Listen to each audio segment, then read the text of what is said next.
Aba! Himala, tol ah! May gana ka ata mag-workout ngayon. Siyempre, tol, kailangan maging healthy eh. Ito mas himala. Aga-aga nandito na. Ano, tol? Siguro, nagsara na lahat ng bar, no? Kaya maaga ka na nakakatulog. Fresh eh. Pero aga! Baka di pa nauwi sa kanila kamo. Tama. Hindi pa nga. Grabe ka. Bakit? Sino na namang babae ang kasama mo, ha? Yun nga bro eh. Si Belle, bumalik na. Oh, si Isabel? Alam ba wala na yun?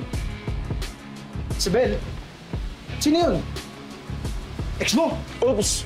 Saan ka nagkakamali? Hindi ko girlfriend yun, hindi ko rin ex yun. Friends lang. Pero, with benefits. Wow, may benefits. Ano yan? May kasama ng SSS, ganyan, 13-month pay, health card. Tol. Wala kang future sa pagiging komedyante, ha? Tigil ko na yan. Hindi, pero mga bro, eto seryoso to ah. Ibang klase to si Belle. Walang arte. Tapos ang bilis ka usap. Isang text lang dumarating. Pero ako rin, syempre, kilala nyo naman. Pag nag-text siya, automatic. Nandun ako. Galing. Galing ng tropa natin, no? Turuan mo naman kami. Paano ba yan? Ha? Tol, wag mo na idolin yan. Mabuti nga sa atin may isang anghel eh, di ba? At least pagdadasal mo may pag nasa impyerno na kami. Tama. Ay. Oh, ano yan? Problema? Si Isabel. Wala bro. Belle? Itong bagong ka-talking stage ko. Hindi daw muna kami mag-uusap. Bago na naman. Ay, nako. Buhat na lang natin to. Sige na. Ay mo dyan. Game. Go. Morning, mga historian ng bayan! Today is the day! Ang araw ng paniningil. Huwag na kayo mahiya. Ilabas na yung mga pitaka nyo. Alam mo, Andeng, iba ka na talaga. Alam mo, ang expert mo na sa pagtitinda at sa paniningil. Alam mo, namimiss na namin yung dating nabubola namin para sa palugit man lang dito sa paniningil sa amin. Ay, nako. Wala na ho siya at hindi na muling babalik. Para ito sa ekonomiya, also known as Junakis. Alam mo na ang pangangailangan ni Kenneth, di ba? Alam mo, gusto mo rin naman pala ng pera, may alam akong investment.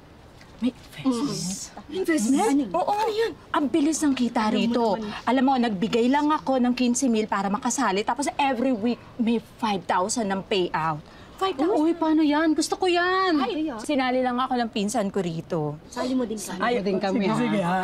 Oo. Bumalik na ba? Oo nga. Alam mo, may 5,000 ng payout. Kada linggo may payout na 5,000. Gusto mo ka? Ay. Oh.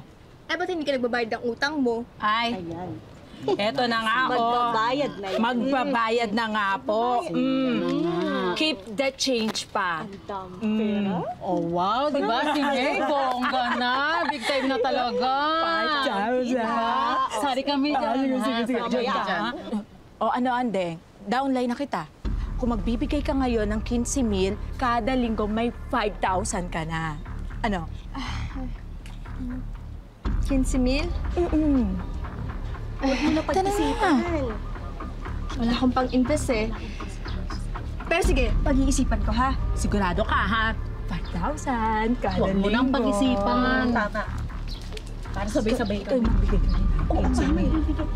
Ay, sister, magbabayad.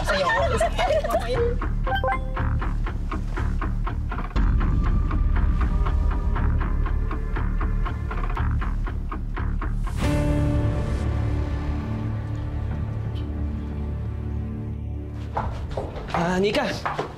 Oh, Nag-lunch ka na? pa-lunch pa lang. Tara, lunch out tayo. Sagot ko na. Wow! Kakakuha ko na ng unang sweldo eh. Kaya game, anong gusto mo? Samgyup. Samgyup? Di ba hindi ka nagmi-meet? Cheat day, bakit? Wow, cheat day. Pwede pala yun. Oo minsan ka lang naman din manlibre, kaya G na yan, game. Sige, G, tara. Nika, wait lang. Oh, Yung wallet ko naiwan ko sa taas eh. yan tayo Hindi. eh. Dito ka lang ha. Bibilis ako yung pagkuha. Dito ka lang, wait mo ako. Okay, sige.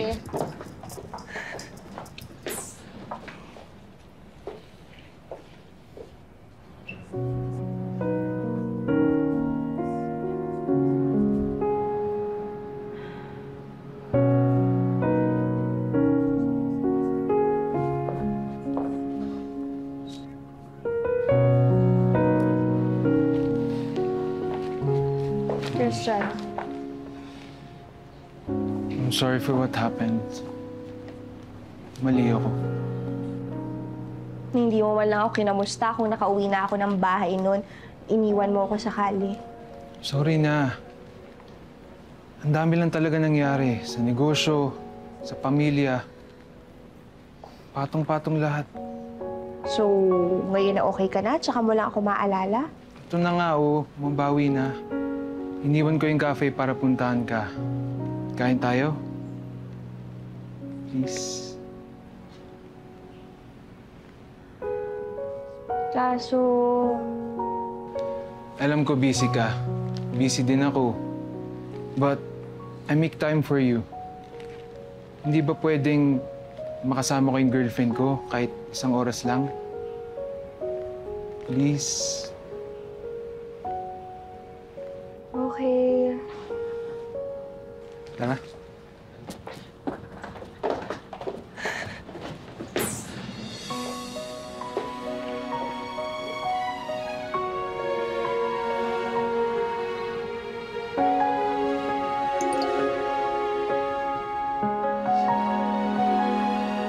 Sinubukan kong ayusin, lumuhod sa panalangin.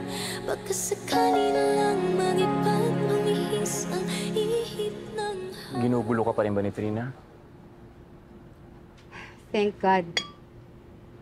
Not this week. You heard anything from her lawyers? Wala naman. Why?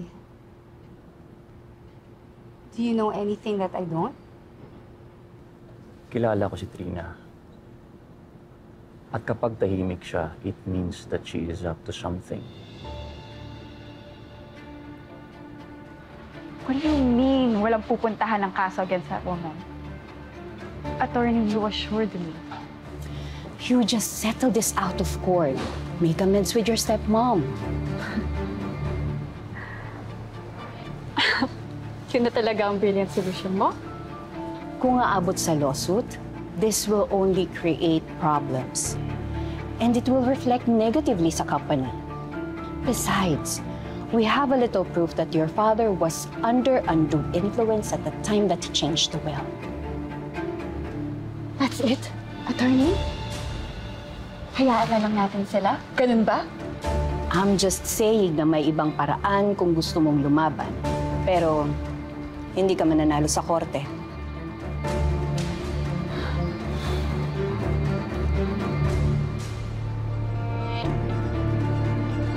Ako ang bahala sa kanya.